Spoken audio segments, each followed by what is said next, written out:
एक बार की बात है। एक बार एक अध्यापक एक संपन्न परिवार के शिष्य के साथ कहीं जा रहे थे। तो उस शिष्य को कुछ मजाक सूझी, क्योंकि उसको रास्ते में किसी गरीब मजदूर के जूते दिखाई दिए। उसने अध्यापक से कहा, गुरुजी, अगर हम इन जूतों को छुपा दें तो कितना मजा आएगा। देखते हैं कि मजदूर पर इसका क्या असर पड़ता है। अब उसको तो मजाक सूझ रहा था, लेकिन गुरुजी ने कहा कि नहीं, गरीब इंसान के साथ इस तरह का भद्दा मजाक करना ठीक नहीं है। उसने कहा, क्यों ना हम इन जूतों में कुछ सिक्के डाल दें और देखें कि इसका इस गरीब मजदूर पर क्या प्रभाव पड़ता है। उन्होंने ऐसा ही किया। जैसे ही मजदूर अपना काम करके लौटा और उसने एक पाँव अपने जूते में डाला तो उसको कुछ कठोर सा महसूस हुआ। उसने अंदर हाथ डाला तो उसको कुछ सिक्के दिखाई दिए। वह थोड़ा आश्चर्य में पड़ गया। आसपास किसी को देखा तो कोई भी दिखाई नहीं दिया। वापस उसने दूसरा पैर अपने जूते में डाला और वापस उसको उसमें कुछ सिक्के दिखाई दिए।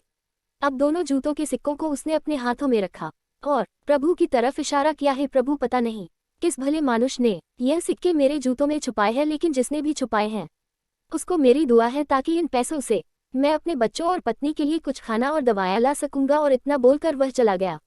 इस बात को शिष्य और अध्यापक दोनों सुन रहे थे। अब अध्यापक ने शिष्य से पूछा कि अब तुम मुझे बताओ कि तुम्हें कैसा महसूस हुआ, तुम्हारी पहले वाली मजाक या मेरा यह तरीका।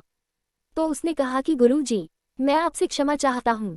अब मुझे समझ आ गया है कि सच्ची खुशी किस चीज़ में है। जब हम किसी की मजाक उड़ाते हैं तो हमें कुछ पल का आनंद मिलता है, लेकिन इससे हमें बद्दुआ मिलती है।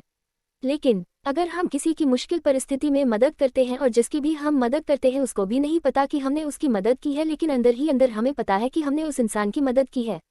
यही सच्ची खुशी है। जब हम दूसरों को खुशी देते हैं तो हमें सच्ची खुशी मिलती है। इस कहानी से आपने क्या सीखा, कमेंट में जरूर लिखें।